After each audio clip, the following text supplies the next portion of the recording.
बिस्मिल्लाहिर्रहमानिर्रहीम। ख़वातीन हज़रात, दुनिया के हर कोने में रहने वाले मुसलमान की ख्वाहिश है कि वो बैतुल्लाह का तवाफ़ करे, अपने सीने को मुल्तज़म के साथ लगाए, हजर अस्वद को चूमे, रुकने यमानी को हाथ लगाए और हतीम के अंदर नफल अदा करे। खाना काबा में जाने के लिए पैसे की नहीं बल्कि मुखलिस दिल की ज़रूरत होती है, वरना इस दुनिया में ऐसे भी लोग हैं जिनके पास अरबों नहीं खरबों रुपए हैं। वो बेशुमार फैक्ट्रियों के मालिक हैं, बड़े बड़े होटल चंद सैकड़ में बुक करवा लेते हैं। आंख झपकने से पहले उनका वीज़ा भी लग जाता है, मगर उन्हें फिर भी अल्लाह के घर में जाने की इजाज़त नहीं होती। उनके दिल में ये बात भी नहीं आती वो हज या उम्रा अदा करके गुनाहों से पाक हो जाएं। खाना काबा में एक आदमी तवाफ़ करने के बाद करीम के पास आकर बैठ गया। कहने लगा, मेरे भाई, मैंने ज़िंदगी में 15 हज अदा किए। जब भी हज अदा करने के लिए आया मेरी अजीब सी कफ़ियत हो जाती है, मेरे दिल में एक अजीब सा सुकून होता है।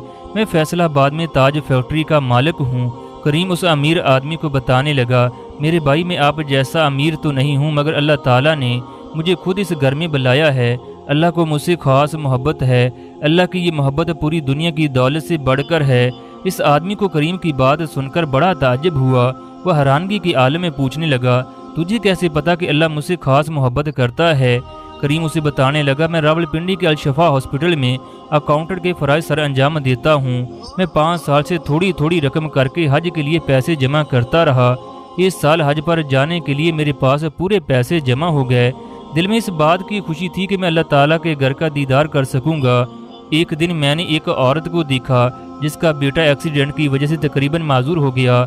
उसका इलाज भी मेरे हॉस्पिटल में जारी था। मैं 1 महीने से हर रोज़ उस बच्चे की देखभाल मालूम करने के लिए जाता। तो आगे का वाक़या कुछ इस तरह से है। वो एक गरीब औरत थी, लिहाजा करीम डॉक्टरों से दरख्वास्त करता उसके बच्चे का अच्छे तरीके से इलाज किया जाए। ये औरत अपने बच्चे से इंतहा की मोहब्बत करती थी। उस औरत का बच्चा काफ़ी हद तक ठीक हो चुका था। डॉक्टरों का कहना था अगले 2 महीने तक उसका इलाज जारी रहेगा। एक दिन ये औरत करीम के पास आकर कहने लगी, भाई, आज हम लोग हॉस्पिटल को छोड़कर जा रहे हैं, शायद फिर हमारी मुलाकात ना हो सके। यही बताने के लिए मैं आपको ढूंढ रही हूँ। ये बात सुनकर करीम को हैरानी हुई। उसे ऐसा महसूस हुआ जैसे वो उस हॉस्पिटल के अल्लाह से मुतमिन नहीं।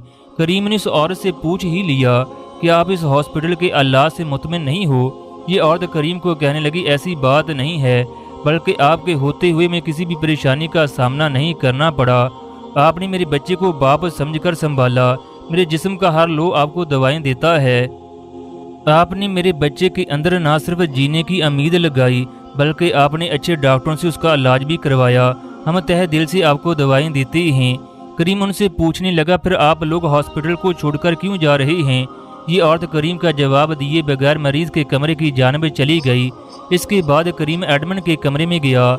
उनसे पूछने लगा, फलां लोग किस वजह से हॉस्पिटल को छोड़कर जा रहे हैं? एडमिन ने बताया, वो हॉस्पिटल को छोड़कर नहीं जा रहे, उनके पास अब इतने पैसे नहीं हैं कि कमरे का किराया अफोर्ड कर सकें, लिहाजा अब हॉस्पिटल की जानब से उन्हें कमरा खाली करने का कह दिया गया है। इसके बाद करीम मैनेजर के कमरे में चला गया। उनसे दरख्वास्त करने लगा, बच्चे का हॉस्पिटल में इलाज करने की इजाज़त दी जाए। ये सुनते ही मैनेजर गुस्से से बोला, ये प्राइवेट हॉस्पिटल है, ये कोई खैराती अदारा नहीं जहाँ फ्री में लोगों का इलाज किया जाए। इस जगह वही लोग इलाज करवा सकते हैं जो इसका खर्च उठाने की हिम्मत रखते हों। करीम टूटे हुए दिल के साथ घर की जानब चल पड़ा। वो सोचने लगा, ये लोग किस हद तक गिर चुके हैं। उसने घर जाकर हज के लिए रखी हुई रकम को उठाया और आसमान की जानब चेहरा करके कहने लगा, या अल्लाह, तू अच्छी तरह जानता है मुझे तेरे घर की ज़ियारत करने का कितना शौक़ है। अब जब मेरा ख्वाब सच होने वाला है तो उस बच्चे की ज़िंदगी का सवाल पैदा हो गया। ए अल्लाह, मैं मजबूर हूँ, मगर तू बेनियाज है, दिलों के भेद खूब जानता है। मैं अपनी ख्वाहिश को बच्चे की ज़िंदगी पर कुर्बान करता हूँ। या अल्लाह, तू क़यामत के दिन मुझे हज का सवाब दे देना। इसके बाद करीम हॉस्पिटल गया और अगले 2 महीने की रकम को जमा करवा दिया। करीम के दिल में इंतहाई सुकून और खुशी थी। हज पर ना जाने की ख्वाहिश अभी भी उसके दिल में मौजूद थी। जब करीम शाम को घर आकर कमरे में लेटा तो हज के तमाम मनासिक उसकी आंखों के सामने थे। वो सोया था कि उसने ख्वाब में बैतुल्लाह का तवाफ़ किया, हजर अस्वद का बोसा लिया, ख्वाब में ही लब्बैक अल्लाहुम्मा लब्बैक के नारे लगाए। इसके बाद लोग इसके गिर्द जमा हो गए। कहने लगे, अल्लाह ने तुम्हारे हज को कबूल कर लिया, کریم جلدی سے اٹھا تو دیکھا اس کے فون کی گھنٹی بج رہی تھی۔